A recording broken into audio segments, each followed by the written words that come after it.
Hi friend, welcome to my channel, Starchaeology Tarot. I am Desi. I will be reading your cards this month, October. What an honor and a privilege to get to do that for you. How beautiful it is to get to connect with you in this way. If you haven't liked or subscribed, please take a moment and do that now, especially if you are a longtime fan of Starchaeology Tarot, checking out your monthly reading. That would mean a lot to me to have that kind of feedback and support from you.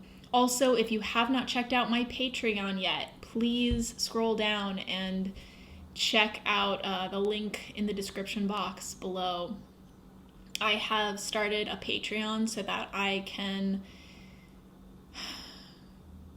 make this a more sustainable model for me and get to really it's so that I can offer you guys even more extensive and intensive tarot support. So it can be for as little as the cost of a drink a month, that you can support this channel, support these monthly astrological videos, as well as readings for daily card pulls, pick a pile readings, specified readings in the realms of love, career, etc., etc. I also am offering personal, customized tiers at my Patreon for those of you who want opportunities to get personal readings from me on a monthly basis, and there are different price points for that too. So please check that out if you're someone who wants, a monthly personal tarot reading as guidance, whether it's just answering a question a month or getting a full deep dive 60-minute personal tarot reading every month. So far, I have patrons on all three tiers. I'm so grateful to you if you are a patron. It is such a blessing to have you as part of the community over there. And I really, really am excited to see that community grow and hope that you'll join me over there. So please check that out. I do want to take a moment and just comment on the energies right now in October. I know that there are a lot of empathic, a lot of intuitive people tuning in to online tarot, and I'm sure you guys can feel it too. This is a pretty intense time right now. I think there's a massive awakening going on. And a lot of people are experiencing things coming up that need to be healed. So it means even more that you're joining me here at this time. I think these October readings are going to be really important for everyone. If you're looking at your sun sign, that is awesome, but know that these readings are good for your sun sign, moon, rising, and Venus. So if your sun sign isn't quite resonant, definitely check out your other placements. Especially depending on what's going on in your life. If you're having things happening right now a lot in the realm of partnership, friendship, love, check out your Venus. That might be the reading that is more resonant and important for you to hear right now. What resonates is what is meant for you, and what doesn't is not. So take what's yours and leave the rest. This is a low stakes situation, and I'm just hoping that I can offer you a little bit of help, a little bit of guidance, even if it's just a tiny little tidbit that does the trick. And on that note, Taurus, let's dive into your October reading.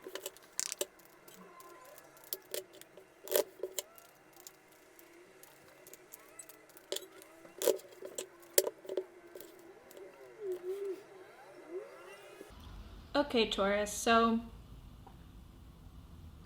something you're dealing with this month is a particularly tedious stage of a project.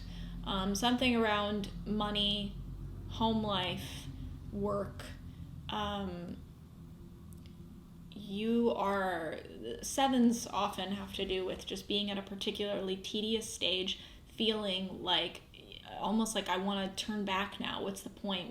What have my efforts revealed? But understanding that pushing through and continuing, success is within your grasp. The Seven of Pentacles, though, is different than some of the other sevens in tarot because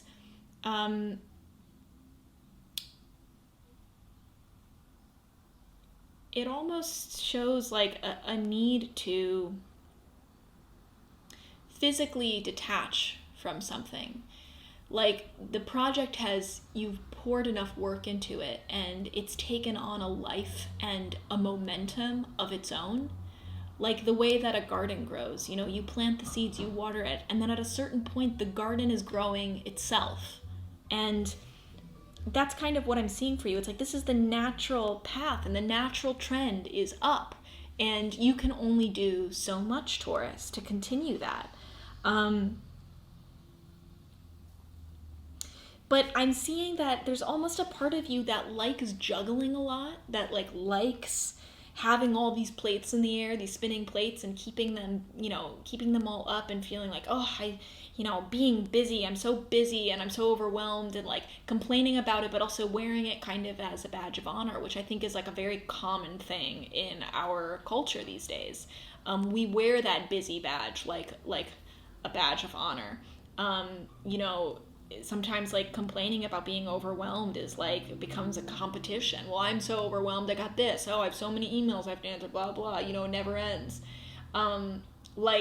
Because it is, in a way, a privilege to get to be that busy, to get to have, whether it's purpose that is driving us or a job that is working us, but that we are reaping benefits from, in the literal sense of the word, a high paying job that is supporting us, supporting our families. Or, it's a community that depends on us, and we're just even having a community to be a part of. That's not to say that these things can't be toxic situations. Of course they can be, and of course we can work on boundary setting if we genuinely feel so overwhelmed that we are not well. But to get to have that level of busyness and that level of just having our hands deep in the soil of life, getting our hands dirty in life is an honor and a privilege. And so I see you being kind of attached to that in a certain way, Taurus. And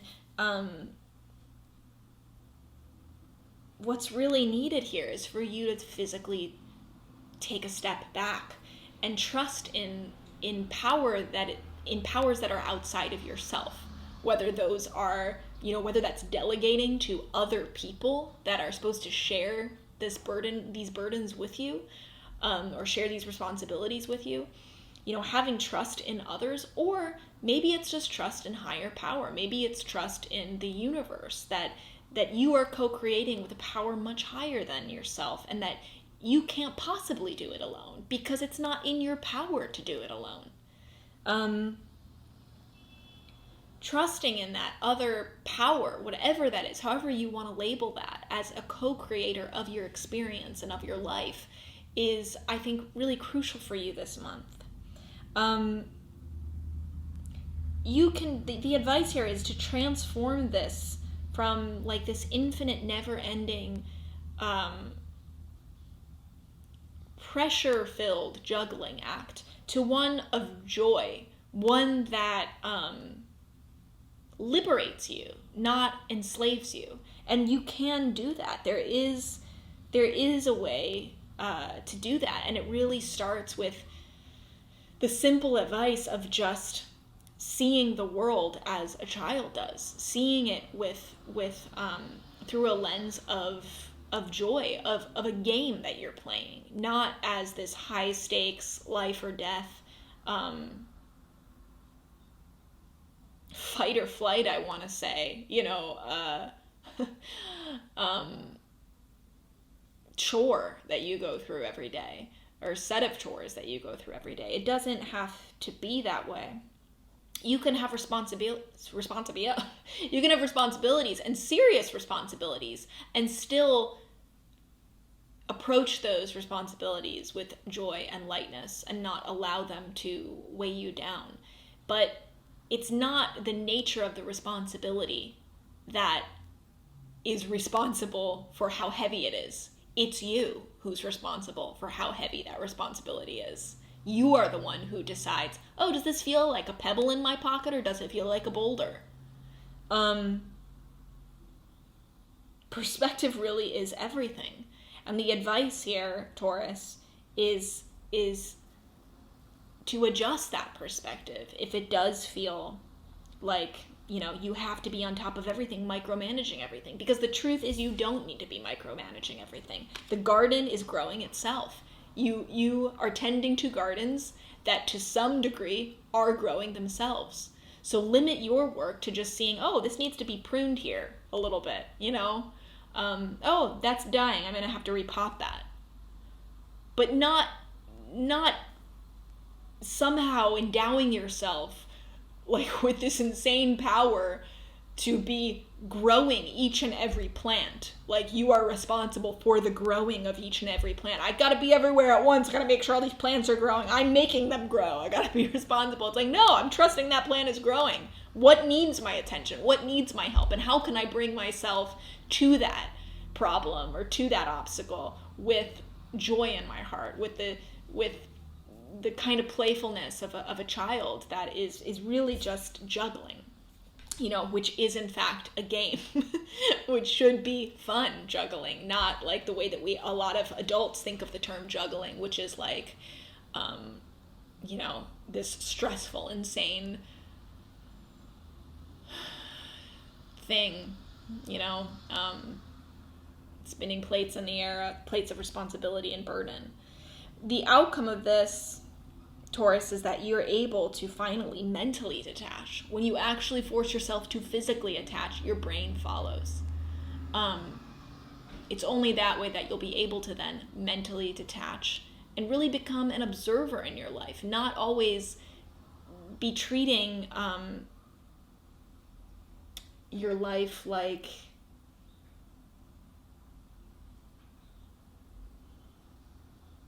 no, let me rephrase that. You're not the thinker of your thoughts. You're the one observing the thinking. And sometimes we get confused about who we really are, and we identify as the ego. We identify as the thinker, rather than the one in the quiet who listens to the thinker, who listens to the brain, which is an organ.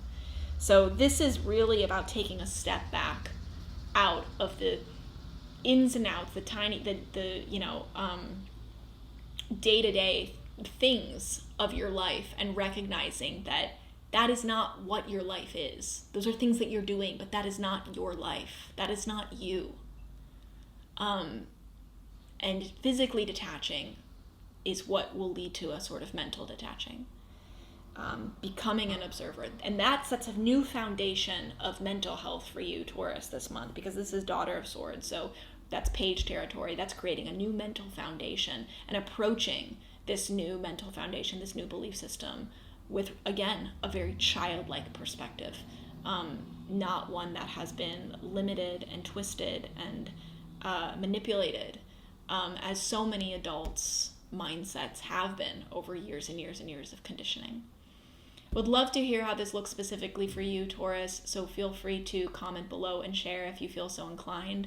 Please like and subscribe if you haven't, and please check out my Patreon if you want to support this channel and this work for just a few dollars a month. This tarot is happening because of you, so I really appreciate any support. I love you, I'm rooting for you, and I'll see you next time.